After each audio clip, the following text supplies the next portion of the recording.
beautiful spirit people. I hope you guys are having a fantastic day today. So real quick, I just wanted to go over this Cleo Smith case. The other day on October 16th, there was a little girl in Australia that went missing. She was 4 years old, and her family were actually camping, her and her parents. And when her family woke up, her parents woke up, their daughter wasn't there, the tent was open, and she was missing. There hasn't been a trace of her since. So I asked for you guys to send me a few cases, and this is one of them that came. And immediately after reading about it, reading that comment about it, I felt connected to this case. This is why I'm actually doing it. So I wrote down all the facts as I always do. And this time I even received a few channeled messages, and I wanted to actually share what I got with you guys. So I'm gonna let you guys know exactly what I see. Again, this is what I got intuitively. As soon as I go over these facts, as I'm writing these things down, oftentimes I'll get images and information, kind of like a psychic download, so to speak. So real quick, I just want to share with you guys what I got. I see a man with a thick dark green jacket. I see it from his perspective. So as he's walking, I'm literally like in his eyes, and he's looking down for a second as he's walking through this darkness, this dark camp area where there's nothing but dirt. Keep in mind, this is Australia, so it's deserty in this area that they're in. That's what I'm seeing anyways. I don't know much about the cases, and I like it like that too. Anyways, he has this jacket and it's thick. And it kind of makes sense because in these desert areas, it gets really cold at night. So you kind of need to be covered up. And yeah, I thought that was interesting that I saw that. So the next thing is, I see this man tiptoeing to the tent, sitting there listening for about 10 minutes to make sure everybody was asleep. So right after I saw that part where he's kind of just walking, I see him looking at this tent, and then he kind of walks up and approaches it. And he's, again, this is from his perspective that I'm able to see this. And he's just sitting there listening, making sure they're just breathing, trying to hear for everybody in there. Because beforehand, he already knew. I don't know how he knew. I don't know if he was watching them. I did read on the police report that it said that there was nobody, they had like no evidence to suggest that somebody was sitting there stalking the family or stalking the little girl beforehand. So, but my thing is you don't just, kids don't just go missing out of nowhere. You know, Bear didn't open the the tent and just grab her out. You know, that's not how it works. So somebody obviously was watching, and that's what I was getting intuitively too. Like this man already knew, and I have I know for a fact it's a dude. I could tell, I could feel it. It's a dude. I could see it. His hands, his feet are huge. It's like, it's a dude. So anyways, the next thing I got was he then slowly unzipped the tent door just enough to fit his upper body and Cleo's whole body through. That one gives me chills. It like, I don't know, I feel a heaviness as I'm reading this, guys, because it's like, I literally see this stuff.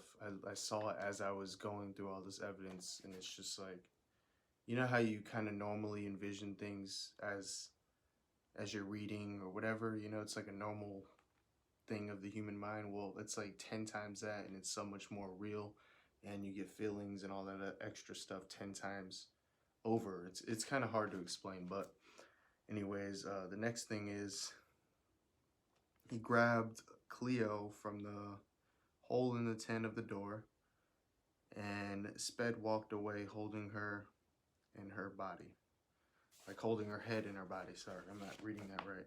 So he's just like, he grabs her out of this tent, out of this hole. He like does it stealth like. He makes sure he doesn't wake them up. He grabs her, and then he speed walks. How there's no footprints on the ground, I'm not sure if there is, but again, I don't know that much about the case, and I like it like that. But how, if this is the case, there should be something indicating. But I was getting something too, like he might have covered his foot. And I was thinking like bags or something, like on, like around his shoes. He put like plastic bags so that way there was no footprints. but then again, that would be too loud. So I don't think that would be the case. And it's hard to separate what you feel, what you're getting intuitively, and what you think, from using your common sense. So it's sometimes I kind of gotta, differentiate the two. But that's why I'm telling you guys what I got intuitively here before I even get into the actual speaking to her spirit and really digging in. So yeah, he grabbed her out of the hole from the tent, where he opened the door. He unzipped the door and started speed walking away, holding her.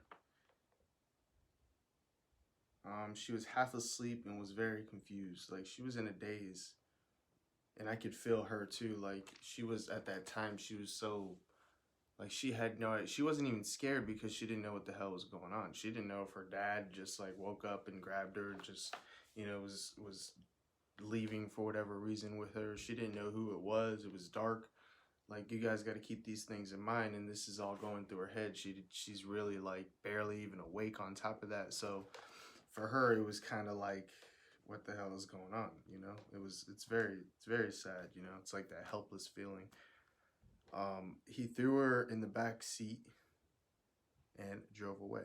So after holding her, he went to the car, and it was a walk away.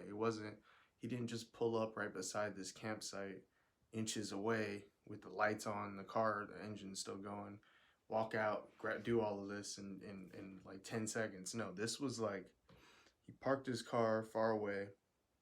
He literally walked through, knew where they were, got her, walked all the way back to the car, threw her in the back seat, got in his car, drove away.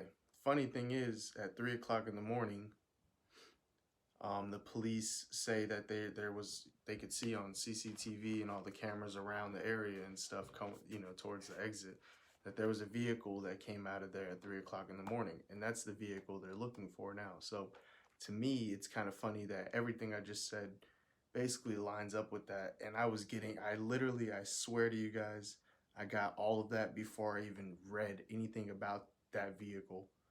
I had no idea there was a vehicle that was spotted or anything like that. So, guys, I'm gonna dig into this a little bit more. She's under something. Either she's buried literally physically underground, or she's like under like a house or a giant rock. I don't know what it is. She's under something though. And yeah, that's what I'm getting intuitively. So I'm gonna go over these facts in the next video with the spirit box, the dowsing rods, reach out to angels, and see what we can get, guys. So I love you guys. I thank you for listening to all of this, for hearing me out here, and I hope we can, get some closure for that family, and I hope we find little Cleo. So I love you guys. I hope you have a great day. Goodbye.